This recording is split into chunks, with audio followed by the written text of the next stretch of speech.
Absolutely. Look, intuition is the way that we see, feel, hear, touch the world around us. Hmm. And we can gain intuitive messages in so many different ways. Everybody has different senses that they use to navigate the world. So, the senses, as I speak about them, are the clair senses, which are psychic Hmm. senses, but call them intuitive capabilities, whatever works Hmm. for you, vibes. Hmm. There are some times that we just know things.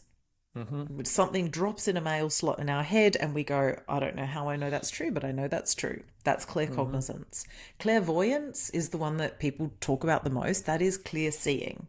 But it's Mm. not always that we're going to see dead people or whatever else. It's that we see signs, we see symbols, we see patterns, connections, and they mean something to us. Sometimes it can be that you see spirits as well, but it's not always. It's about what you're gaining through that sense. Clear audience is our clear hearing. That's when you turn on the song on the radio and you're like, oh my God, I needed to hear that message or I needed to hear that song. We then have clairsentience, which is clear feeling. And Mm. that is just, you know, when somebody walks in the room and they're angry, we feel it. Mm. As much as we may see the body language, we can feel that energy.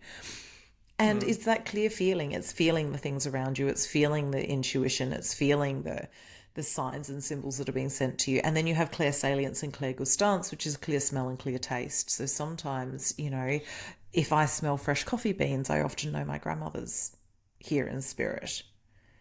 For me, the clair sentience, I will feel my grandfather's hand on my shoulder.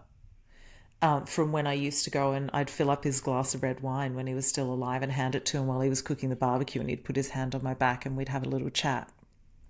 And that's how I know he's here.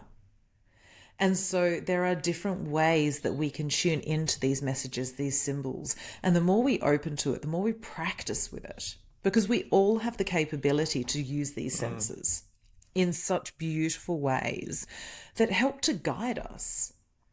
I often, if I'm feeling lost, if I'm feeling confused, off path, whatever, if I'm struggling through a day, I'll just say, okay, guys, show me the way, show me the next step. And then I take a minute, I take a breath, and I do the next thing. Whatever that is that comes Mm. into my mind. Sometimes it'll be journaling, sometimes it'll be take the dog for a walk, you know, have a glass of water or breathe. Always an important one. You haven't been breathing properly, do a few deep breaths, get yourself back in alignment. So there's lots of different ways that I use my intuition, and I think the more that we can play with it and have fun with it, an easy exercise I tell people to do is if you're heading out for lunch and you know you sit in a cafe or whatever and you go, okay, this is what I really really feel like. Don't order it, get something else and see how your body feels. And then the next day you get Mm. what you wanted, or that your body went, oh, I really feel like that, and you went with it. How does your body feel? We all know that feeling. Mm. And so it's playing with it, practice with it. What will be in my highest good right now for me to be able to benefit myself in the world at a much higher level? You ask questions like that, and all of a sudden, these little signs and symbols come into you. And if you follow them, it's incredible what your life brings. Mm. Yeah, it's interesting. In January of 2020, my intuition said to me, "We're being scammed here. This isn't going to end up good." You know, as soon as I started seeing people in China falling on their face, my intuition just said, "Uh-oh, this is not Yeah. good." I didn't quite realize the extent to what was going to happen, but I knew long before 2020 that the pharmaceutical industry were planning to mandate a vaccine for adults. I'd known that for a long Yeah. time. Yeah. So so maybe that influenced my intuition a little bit. But as soon as I saw those pictures in China, I'm like, uh-oh, something's up. Something's going on here. Yeah. Yeah. So that's, intuition can warn you sometimes of making a bad Yeah. decision. And Yeah. sadly, a lot of people have made some bad decisions in the last Oh, 2.5 years. absolutely. I remember saying to my partner in that January, because it didn't really hit Australia until the Mm, March, and I said to him in the mm, January, something is about to happen. It is going to change the face of the planet forever. I said, I don't know mm, what it is. It's big. And when coronavirus started, I was like, oh, storm in a teacup. mm, It's just the flu. mm, Like, seriously, everyone, because I'm just going, it's not a big deal, like, whatever. And then it turned out to be, you know, a big deal in terms of the disruption it caused. But we got to March and in our first lockdown, and I said to my partner, that conversation we had back in January? I think this is it. mm. Yeah. Yeah, it was interesting. I mean, I think there was probably a part of me in denial that this could happen in my lifetime. Oh, yeah. What's been going on, but it's still in the back of my mind. I thought, whatever's happening, it's not. It's just not good. Yeah. So that that's one way in which it can be really useful. Absolutely. One way in which my intuition works, and this is in a really strange way, and I haven't quite worked out how it benefits me. Maybe it's just me practicing, but if I'm watching something on TV and someone asks a question, like and it's normally around numbers, like they'll say, how many of this, or what year was this, or whatever. My intuition knows the answer before the person actually responds, and I would probably say I get it right 99% of the time. And part of me thinks, what a useless skill that is. But there's a part of me thinking, there's got to be a reason why I can do that. Yeah. I haven't It's quite worked out what the reason is, but But it's that psychic and mediumship ability. So it's mm, showing you that you have these abilities, that you mm, have these senses that are there and ready to be developed. mm, Now, how you want to use them, of course, that's a question that, would take some delving into. But mm, again, the abilities that we can use, I just think are phenomenal. I mean, in with mm, clients, I get things drop mm, into my head and I'll go, where'd that come from? But I'll say mm, it and there will mm, be such a breakthrough, such a massive shift.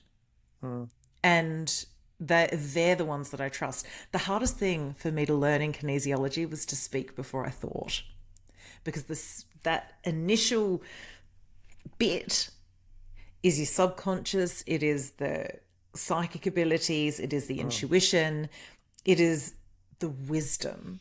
mm, The bit that is when we think about it, that's the logical mind. That is the brain going, well, this is what we've done before, so this is what's going to mm, work this time. And it doesn't always work like that. So it's been the easiest and the hardest lesson is to mm. speak before I think. Do you know what? That's interesting because, if you watch like a quiz show on TV or you're at a pub quiz or whatever, and they ask a question, it's like the answer comes in your head straight away, and then you start thinking about it, and then you change your answer. But actually, the correct answer was what you thought about immediately. Yeah. Right? I've found that for long time since I was a teenager. I found that was the case. But just going back Yeah. to how you could use intuition, I was working with a client a couple of weeks ago, and he said to me, "Oh, I'm getting quite a lot of tension in the left side of my neck." And he said, "I can stretch it. Doesn't make any difference. Like the pain's still there." So my intuition went, "Well, that's not a physical problem." And then I said to him, just give me a few seconds here, and I just kind of zoned out. That's how I would describe it. I zoned out. And I said to him, is your father still alive? And he said, no. I said, oh. And we'd never discussed this before. And I said, so tell me about your dad. And he said, well, he died when I think it was 21 or something. He had multiple sclerosis. When my client was 21, not his dad. And I said, okay, how old were you when he was diagnosed? And he said 9. I said, oh, okay. And these questions were just coming straight. I wasn't really thinking; they were just coming through me. And I said, so what was life like between the ages of 9 and 21 for you? And obviously, there was obvious challenges. Mm. And then my intuition just said to him, there's something he needs to say to his dad. Mm.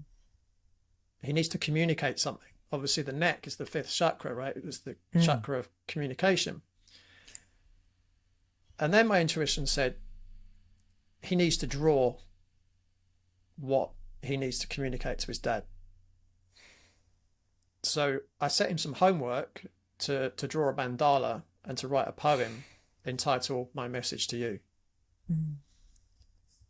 And then the next week we had another session. He showed me his mandala, he read the poem, and he said, I haven't had any neck tension.